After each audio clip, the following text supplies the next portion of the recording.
सुलझ जाती है, बड़े बड़ों की उलझ जाती है।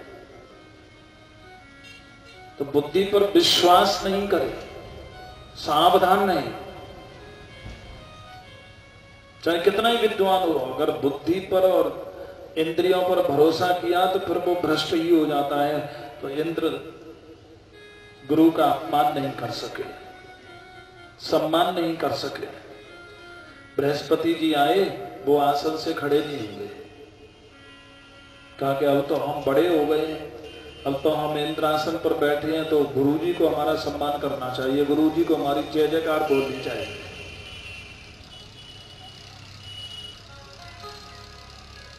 बड़ों से बड़े बन गए, बुद्धि उलझ गई। हमेशा सुलझ करके रहना चाहिए। बृहस्पति रूठ गए, बुद्धि उलझ गई, इसीलिए स्वर्ग चला गया, सुख चला गया। जब आदमी की बुद्धि उलझती है तो सुखी नहीं रहता, फिर दुखी हो जाता है। और दुखी हो तो फिर क्या करे भला आदमी? ब्रह्मा जी की शरण में गए। ब्रह्मा कहते हैं बड़े बूढ़े, अपनी बुद्धि अगर कहीं उलझ गई है तो बड़े बूढ़ों के पास में जाओ। बड़े बूढ़े उम्र से नहीं, अनुभवी। हम गृहस्थी हैं, हमें बच्चों के लिए धन कमाना है, तो जिन लोगों ने गरीबी में अमीरी कमाई है उन अनुभवियों के पास जाओ तो धन कमाने का तरीका मिलेगा। जिनका बिजनेस चौपट हो गया था, उन्होंने अपने आप को फिर संभाला। ऐसे लोगों में बैठे जो संभले हैं, जो बढ़े हैं और जो बढ़ रहे हैं। ब्रह्मा बड़े बूढ़े अनुभवी पुरुष, चाहे वो किसी भी जाति के हो, किसी भी उम्र के हो। हम जिस चीज में फेल हो रहे हैं उसी चीज के अनुभवी लोगों के साथ जाओ। गृहस्थ में फेल हो रहे हैं तो सफल गृहस्थियों के पास जाओ, बिजनेस में फेल हो रहे हैं तो सफल बिजनेसमैन के पास जाओ, नेतागिरी में फेल हो रहे हैं तो सफल नेताओं के पास बैठो। ब्रह्मा जी ने कहा कि भैया बात तो तुम्हारी ठीक है, लेकिन अगर फौज का कमांडर नहीं होता है तो फिर फौज को कैसे कोई आदमी ठीक करेगा, सुनियोजित करेगा? कैसे मैनेज करोगे? कोई न कोई कान ऐंठने वाला तो चाहिए। ये ठीक है कि तुम पढ़ गए, लिख गए, नौकरी लग गई, पापा बन गए, लेकिन पापा बनकर के तुम्हारे कान ऐंठने वाले माँ बाप तो छूट गए हैं, तो फिर तुम्हें कंट्रोल कौन करेगा? देखो, अपने से बड़ों को जरूर मानना चाहिए, जिससे आदमी की बुद्धि में ठिकाना रहता है। आदमी पापा बन गया, बाबा बन गया, लेकिन कान ऐंठने वाले नहीं है तो वो आदमी गड़बड़ हो सकता है, उसकी इज्जत नहीं होगी। क्योंकि वो किसी को मानेगा तभी तो वो मानने वाली बुद्धि होगी। माँ को छोड़ दिया है, इसलिए माँ के साथ में जाओ, पांव पकड़ लो, माँ को मना लो। माँ की दुआ से ही तुम आगे बढ़ोगे। पिता को छोड़ दिया है तो पिताजी के पांव पकड़ लो, उनसे क्षमा मांग लो।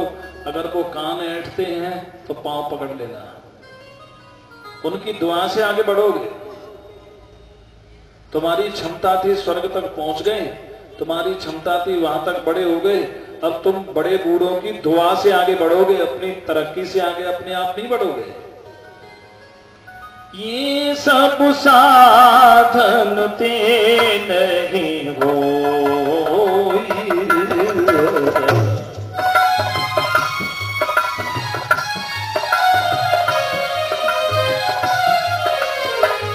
ये सब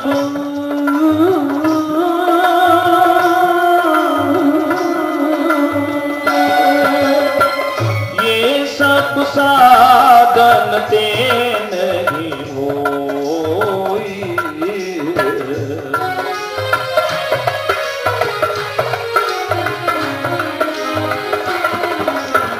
तुम्हारी कृपा पाऊ कोई कोई,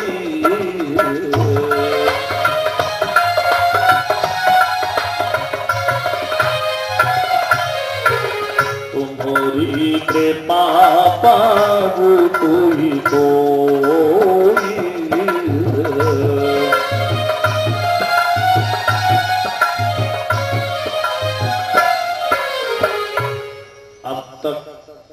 अब दुआ और बद्दुआ यही काम करेगी बस। अगर तुमने बड़े बूढ़ों की सेवा करी है तो उनकी दुआ तुम्हें आगे बढ़ाएगी, और अगर तुमने बड़े बूढ़ों की बेइज्जती करी है तो उनकी बद्दुआ तुम्हें नीचे ले जाएगी, चाहे कितने ही पढ़ो लिखो, कितने संभल करके, कितने भी होश में रहो। बोले महाराज बृहस्पति तो मिले नहीं है। बोले बृहस्पति नहीं मिले हैं तो विश्वरूप को गुरु बना लो। वैष्णवी विद्या जानते हैं, उन्होंने विश्वरूप को गुरु बना दिया। विश्वरूप मंत्र और विद्या तो जानते हैं, ये मोबाइल को क्यों लगाते हो? इतनी भी अकल नहीं है कि ये डिस्टर्ब करता है। तो ये तुम्हें सब कुछ दिला देंगे। वेद मंत्र बोलते हैं तो वेद मंत्र के अनुसार चलते नहीं है, लेकिन तुम्हें वेद विद्या सीखनी है, ठीक है। तो उस नारायण कवच के द्वारा देवता ने स्वर्ग को जीत लिया, परीक्षित। लेकिन यहाँ पर जो विश्वरूप थे वो बाहर से वेद मंत्र बोलते थे, मीठी मीठी बात बोलते थे, लेकिन भीतर छल कपट रखते थे। इंद्र ने देखा कि ये कैसे पुरोहित है। पुरोहित तो उसको कहते पुरो, जो पूरा हित करे, भावना से भी और कर्म से भी। लेकिन ये कर्म करते हैं धंधे के लिए कि तांबूलम समर्पयामी 11 रुपए यहां दक्षिणा के दो, जलम समर्पयामी 21 रुपए यहां रखो, इतने दक्षिणा के, इतने इसके चाहिए, इतने उसके चाहिए। धंधे के लिए वेद मंत्र तो अच्छे बोले, लेकिन इनके भीतर कपट है। ये हमसे दक्षिणा लेते हैं और इसको पाप में लुटाते हैं। शराब पीते हैं ये तो, और भी गलत गलत काम करते हैं।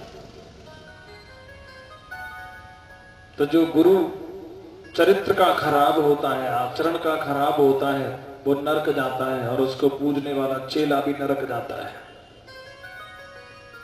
ये अपना ही नाश कर रहे हैं, तो हमारा भला कहां से और हमारा विकास कहां से करेंगे?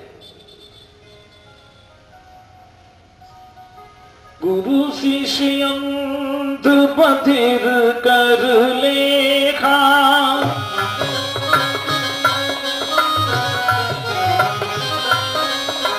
गुरु शिष्य अंध बधिर कर लेखा,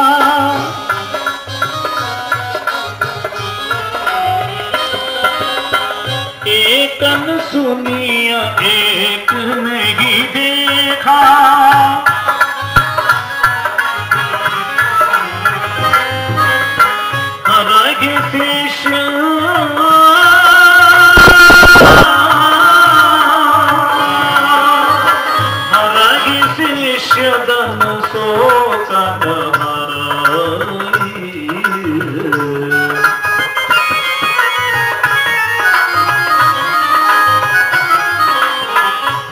गुरु घोर नरक महापाप